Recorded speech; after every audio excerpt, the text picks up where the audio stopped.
Hi hello నమస్తే welcome to our channel నేను మీ Shri Anusha. So present మనతో పాటు ఉన్నారు ప్రముఖ ఆయుర్వేద నిపుణులు డాక్టర్ ఎన్ సుబ్రహ్మణ్యం గారు ఉన్నారు. సో సార్తో మాట్లాడి మధుమేహం ఎందుకు వస్తుంది, అసలు రాకుండా ఎలాంటి జాగ్రత్తలు తీసుకోవాలి, ఇలాంటి విషయాలు మాట్లాడి తెలుసుకుందామా? నమస్తే సార్. నమస్తే అండి. సార్, మధుమేహం అనేది ఆల్మోస్ట్ అందరికీ వచ్చేస్తుంది. సో చిన్న వయసులోనే వస్తుంది. ముందు జాగ్రత్త పడాలంటే, మధుమేహం రాకుండా ఉండాలంటే ఏం చేయాలి? ముందు ఆహార విధానం తెలుసుకోవాలి. ఈ విషయం ఎవరికి అర్థం కాదు. ఆహార విధానం ఏంటంటే మేము చాలా మంచివి తింటున్నాం అనుకుంటారు. ఏంటంటే పొద్దున్నే ఇడ్లీ బాగా తింటున్నామండి, పూరీలు తింటున్నాము, దోశ తింటున్నాము అని అనుకునే వాళ్ళే ఉన్నారు. మధ్యాహ్నం లంచ్ చేస్తామండి, మాకు వేరే అలవాట్లు ఏమీ లేవు, మళ్ళీ రాత్రిపూట చపాతీలు తింటాం అనుకుంటున్నారు. వీళ్ళు చేసే పొరపాటు అంతా ఏంటని తెలియట్లేదు. వీళ్ళ ఆహారం ఇదే మంచిది అనుకుంటున్నారు. అసలు ఈ ఆహారాలు మంచివి కావు. ముందు ఇది మారాలి. ఇడ్లీ, దోశ, పూరి అనేది మధ్యాహ్నం లంచ్ చేయడం అనేది, రాత్రిపూట ఏదో చపాతీలు తింటున్నామనే వాళ్ళు ఎవరైతే ఉన్నారో వీళ్ళందరికీ డయాబెటీస్ వచ్చే అవకాశాలు అయితే ఉంటాయి. ఎందుకంటే వాళ్ళ శరీర తత్వం ఏంటి, వాళ్ళు వాత శరీరమా, కఫ శరీరమా, పిత్త శరీరమా, ఆ శరీరానికి ఎలాంటి ఆహారం మంచిది, అవి ఏ ఏ పదార్థాల్లో ఉంటున్నాయి, ఆ పదార్థాలు ఎక్కడ దొరుకుతాయి, వాటి వివరణ ఏంటి, వీళ్ళెవరికి తెలియట్లేదు. కాబట్టి ఏం చేస్తున్నారు, వాళ్ళు ఒక రొటీన్ పద్ధతిలో వెళ్తున్నారు. వాత శరీరతత్వం కలిగిన వ్యక్తి ఏది తినాలో, పిత్త శరీరతత్వం ఉండే అతను తినకూడదు. పిత్త శరీరతత్వం ఏది తింటున్నాడో అతను కఫ శరీరతత్వం ఉండేవాడు తినకూడదు. సో ఈ శరీర తత్వము వాళ్ళ ఆహార విధానము అనేది తెలుసుకోకుండా కేవలం రొటీన్ పద్ధతులు ఎవరైతే ఉంటారో వీళ్ళందరికీ డయాబెటీస్ కానీ, బీపీ కానీ, ఇంకోటి ఒబేసిటీ కానీ, రకరకాల డిసీజెస్ వచ్చే అవకాశాలు అయితే తప్పనిసరిగా ఉంటాయి. సార్, జనరల్ గా మనం డయాబెటీస్ గురించి ఎన్నో వీడియోస్ చేసాం కదా. మీరు కూడా ప్రతిసారి లైఫ్ స్టైల్ ఎలా మార్చుకోవాలి, ఆహారం ఏం తినకూడదు అని చాలా చెప్పాము. కానీ ఒక వ్యక్తి తన శరీరము వాతమా, పిత్తమా, కఫమా అని ఇప్పుడు మనం డిస్కస్ చేసుకుంటే డెప్త్గా వెళ్తే, ఇప్పుడు నా బాడీ ఉంది, నేనేం తినాలి, నా శరీరానికి నేను ఏది తింటే మంచిది, నేను హెల్తీగా ఉండాలి అంటే ఏం చెప్తారు? తప్పనిసరిగా మీరు ఇప్పుడు ఎందుకంటే వాత, పిత్త, కఫ శరీర విధానం గురించి, ఈ ప్రకృతి గురించి ఎవరికి అవగాహన లేదు. కొద్ది గొప్ప ఆయుర్వేద వైద్య నిపుణులకు మాత్రమే ఉంది. వాళ్ళ దగ్గరికి వెళ్ళి ముందు నా శరీరతత్వం అంటే ఒక 10 సార్లు వెళ్ళాలి, ఒకసారి కాదు. వెళ్ళి నేను ఎలాంటి ఆహారం తీసుకోవాలి, నా అలవాట్లు ఏంటి, లేదంటే మీరు వెళ్తే వాళ్ళే క్వశ్చన్ పేపర్ లాగా అడుగుతారు, మీకు ఎలాంటివి అంటే ఇష్టం, నాకు స్వీట్లు అంటే ఇష్టము అన్నారంటే మీరు కఫ రోగి లేదంటే కఫ ప్రకృతి కలిగిన వాళ్ళు అని అర్థం. కొంచెం కారం బాగా నాకు ఇష్టం అండి అంటే వాళ్ళ పిత్త శరీరతత్వం అని చెప్పని అర్థం. సో అలాగని వాళ్ళు అలా అనే వాటిని ఎక్కువ తినకూడదు, అలాగని వేరే పదార్థాలను కూడా ఎక్కువ తినకూడదు. రెండవది ఏంటంటే ఇక్కడ మనము ఒక రొటీన్ పద్ధతి, ఒక 30-40 రకాల, ఒక 10 రకాల ఆకుకూరలు, ఒక 10 రకాల కూరగాయలు, ఒక 10 రకాల పళ్ళు, ఒక 10 రకాల డ్రై ఫ్రూట్స్, ఇంకో 10 రకాల గ్రెయిన్స్, మ్యాక్సిమం 50, ఇంకేమైనా స్పైసీ ఐటమ్స్ అయితే ఒక 10, 60 ఐటమ్స్, ఇంకేమైనా ఉంటే నాన్ వెజ్లో చికెను, మటను, ఫిష్ అని, ప్రాన్స్, ఈ 4-5 రకాలు. ఇలా వీటి చుట్టూనే తిరుగుతున్నారు, దీన్ని దాటి వెళ్ళట్లేదు. ఇలా మీరు ఎంతకాలం, ఇప్పుడు మీరు చిన్నప్పుడు పాలు తాగారు, ఓ సంవత్సరం 2 ఏళ్ళు తాగారు, తర్వాత చిన్నగా ఒక్కొక్క ఆహారమే అలవాటు చేసుకుంటూ వచ్చారు. 20 ఏళ్ళకు ఒక రకమైన ఆహారం అలవాటైంది, మీరు కావాల్సిన హైటు వెయిట్ పెరిగారు. ఆ 20 ఏళ్ళ దాకా మీకు ఇవ్వాల్సిన ఆహారం రైసు, గోధుమలు, లేకపోతే స్వీట్స్, ఇవన్నీ ఎంత ఇవ్వాలి. ఒక 20 ఏళ్ళు దాటిన తర్వాత మీరు ఎలాంటి ఆహారం తీసుకోవాలో తెలియదు. మళ్ళీ 80 ఏళ్ళైనా 100 ఏళ్ళ దాకా అయినా అదే తింటున్నారు. దానివల్ల డెఫినెట్గా మీ శరీరానికి కావాల్సిన న్యూట్రిషన్ అసలైనవి దొరకపోవడం వల్ల మనకు ఒక డిజార్డర్ ఏర్పడుతుంది. ఆ డిజార్డరే ఈ డయాబెటీస్ లాంటివి. డయాబెటీస్ అనేది డిసీజ్ కాదు, డిజార్డర్ని ఆర్డర్లోకి పెట్టుకోవాలి. అది తెలియకుండా ట్యాబ్లెట్ వేసిందని ఆర్డర్లో పెట్టామనుకుంటున్నారు. అందువల్ల చాలామంది భవిష్యత్తులో ఇంకా కొన్నేళ్ళు పోతే అందరూ డయాబెటీస్ రోగులే అవ్వచ్చేమో.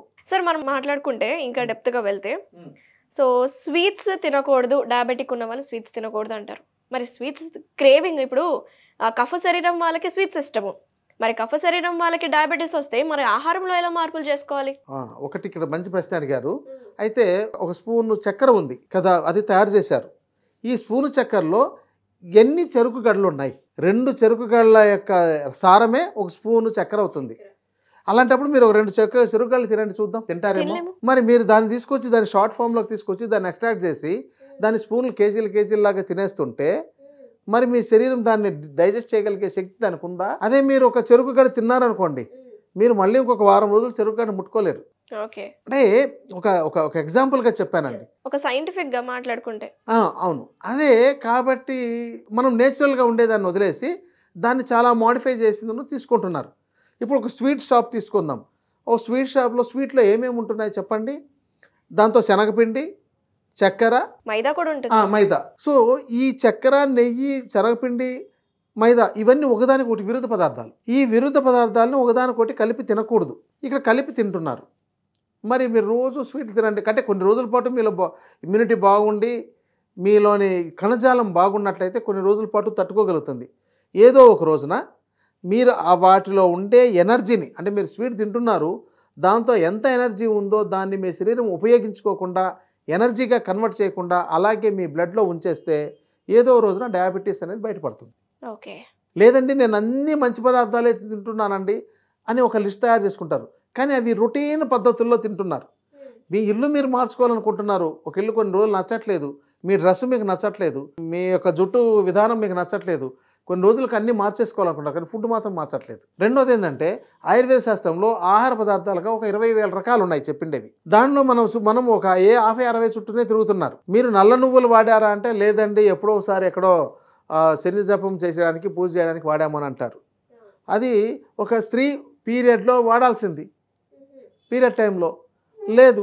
మరి పీరియడ్ టైంలో ఏవి తినకూడదు ఒక స్త్రీ? అవన్నీ మనకు అంత అవగాహన లేదు. మరి అది అంటే ఎందుకంటే పాలు తీసుకోకూడదు, స్వీట్ పదార్థాలు తీసుకోకూడదు, చాలా సాఫ్ట్ ఫుడ్ తీసుకోవాలి. మరి అవి పీరియడ్లో తీసుకున్నట్లయితే వాళ్ళకు భవిష్యత్తులో పీసీఓడీలు, సిస్ట్లు, ఫైబ్రాయిడ్స్ ఇలాంటివి చాలా వచ్చే అవకాశాలు ఉన్నాయి. Very nice sir.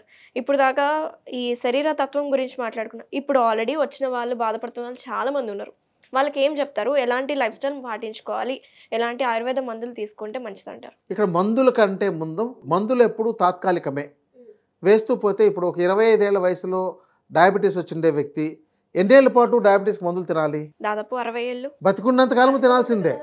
అంటే మీరు బతికున్నంత కాలము తినడానికి మీరు సిద్ధంగా ఉన్నారా, లేదా మీ లైఫ్ స్టైల్ మార్చుకోవడానికి సిద్ధంగా ఉన్నారా? లైఫ్ స్టైలే. మరి దానికి మీరు కావాలంటే దానికి సంబంధించిన నాలెడ్జ్ అంతా మీరు నేర్చుకోవాలి. అది నేర్చుకోకుండా మీరు మందుని అవాయిడ్ చేయలేరు. ఫస్ట్ అంటే మనం ఎన్ని చెప్తాం, కానీ ఒక్కసారి చెప్పింది మీరు చెప్పారండి, మీరు రోజు కాకరకాయో లేదో బెండకాయో దొండకాయో తినండి అని చెప్తే ఎన్ని రోజులు తింటామండి అని అంటారు. మీరు డిఫరెంట్ పదార్థాలు, ఒక డయాబెటీస్ని కంట్రోల్ చేయడానికి మనకు చాలా పదార్థాలు ఉన్నాయి మన ఆహారంలోనే. ఆకుకూరలు 365 రకాలు ఉన్నాయి. ఎంతమందికి తెలుసు? మనం సేకరించి వాడుకోగలిగితే ఆకుకూరలు 365 రకాలు వాడదు. రోజుకొకటి వాడితే మళ్ళీ సంవత్సరానికి రిపీట్ అవుతుంది. రోజుకొకటి వాడితే. కూరగాయలు ఎన్ని రకాలు ఉన్నాయి? మనకు ఇప్పుడు ఏదైతే కొంటున్నారో దాన్నే పండిస్తున్నారు, కానీ కూరగాయలు తీసుకుంటే 300-400 రకాలు దొరుకుతాయి మనం వెతుక్కోగలిగితే. మీరు ఒక ఇండియాలోనే డిఫరెంట్ ప్రాంతాల్లో ఎక్కడెక్కడ ఏ కూరగాయలు ఉన్నాయో చూడండి. నేను ఒక చోట ఇక్కడెక్కడో మనం వేస్ట్ ప్లాంట్గా వదిలేసే వాటిని అన్నిటినీ వేరే చోట ఆకుకూరగా వాడుకుంటున్నారు. అవును. సో ఇంత టెక్నాలజీ వచ్చింది, ఇవన్నీ అందుబాటులోకి వచ్చాయి కాబట్టి అలాంటి వాటిని ఆకుకూరలు ఎక్కువగా తీసుకోవాలి. ప్రధానంగా మీరు డయాబెటిక్స్ సంబంధించి రాకుండా చేసుకోవాలంటే ముందు వాళ్ళ ఆహారంలో వెజిటేబుల్స్ 40% ఉండాలండి. వాళ్ళ యొక్క ఆకుకూరలు 30%, 70% ఇది ఉండాలి. వీళ్ళు ఏం చేస్తున్నారు, ఎంతసేపు రైసు గోధుమల్ని 70% తీసుకుంటున్నారు, 30% కొంచెం కర్రీ తింటారు. అవును. సో వీళ్ళందరికీ కూడా ఎప్పుడైనా వస్తుంది. అంటే దీనివల్ల ఇంకా డయాబెటీస్ కావచ్చు, లేకపోతే మలబద్ధం కావచ్చు, ఇంకొకటి కావచ్చు, చాలా రకాల అనీజినెస్, ఎనర్జీ లేకపోవడం, వాళ్ళు యాక్టివ్గా లేకపోతున్నారు అని అంటే కూడా వాళ్ళకి ఏదో సమస్య ఉంది అని అర్థం. దాన్ని సక్రమంగా అర్థం చేసుకోవాలి. కాబట్టి డయాబెటీస్ని ఆహారంతో 70 to 80% కంట్రోల్ చేయొచ్చు. అంటే ఇప్పటికే మందులు వాడి ఎవరైతే అలవాటు పడిపోయినారో వీళ్ళు జీవితకాలం వాడాల్సి ఉంది. దాన్ని అవాయిడ్ చేసుకోవాలంటే వాళ్ళు చాలా మార్పు తీసుకురావాలి. వాళ్ళ శరీరంలోని కణజాలంలోని వ్యవస్థ యొక్క మూలానికి వెళ్ళి మూలం నుంచి మార్పు తీసుకురావాలి. అలా కొన్ని రోజుల పాటు చేస్తేనే వస్తుంది. నేను ఒక నెల రోజుల్లో తగ్గిపోతుందా అని అడిగే వాళ్ళు ఉన్నారు. సో నెల రోజుల్లో ఇచ్చినంత మాత్రం మీ శరీరంలో మొత్తం మార్పు రాదు. కాబట్టి దీనినే ఆయుర్వేదంలో ఆ మూలికలన్నిటినీ ఏ టాబ్లెట్ రూపంలోనో, లిక్విడ్ రూపంలోనో, ఇంకో క్యాప్సూల్ రూపంలో తయారు చేసి ఎక్స్ట్రాక్ట్ చేసి ఇస్తున్నారు. వైద్యులు ఆయుర్వేద వైద్యంలో ఇవన్నీ ఇస్తున్నారు. దాంతో ఎలాంటి సైడ్ ఎఫెక్ట్లు ఉండదు ముందు. అవి రోజు ఫుడ్ లాగా వాడుకోగలిగేవి.